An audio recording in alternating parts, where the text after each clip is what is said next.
ایک غریب دیہاتی بارگاہ رسالت میں انگوروں سے بھری ایک ٹوکری کا تحفہ پیش کرنے کے لیے حاضر ہوا۔ نبی کریم نے وہ ٹوکری قبول کی اور انگور کھانے شروع کیے۔ پہلا دانہ تناول فرمائے اور مسکرائے، اس کے بعد دوسرا دانہ کھائے اور پھر مسکرائے، اور وہ بیچارہ غریب دیہاتی آپ کو مسکراتا دیکھ دیکھ کر خوشی سے نہال ہو گیا۔ اور ادھر صحابہ کرام سارے منتظر، خلاف عادت کام جو ہو رہا ہے کہ ہدیہ آیا اور حضور نے انہیں شامل نہیں کیا۔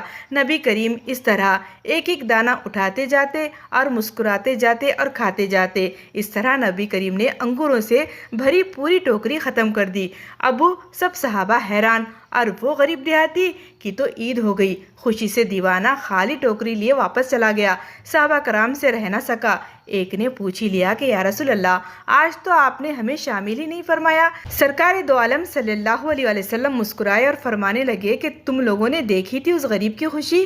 میں نے جب انگور چکھے تو پتہ چلا کہ کھٹے ہیں۔ مجھے لگا کہ اگر تمہارے ساتھ یہ تقسیم کرتا ہوں تو ہو سکتا ہے کہ تم میں سے کسی سے کچھ ایسی بات یا علامت ظاہر ہو جائے کہ انگور کھٹے ہیں اور اس غریب کی خوشی کو خراب کر کے رکھ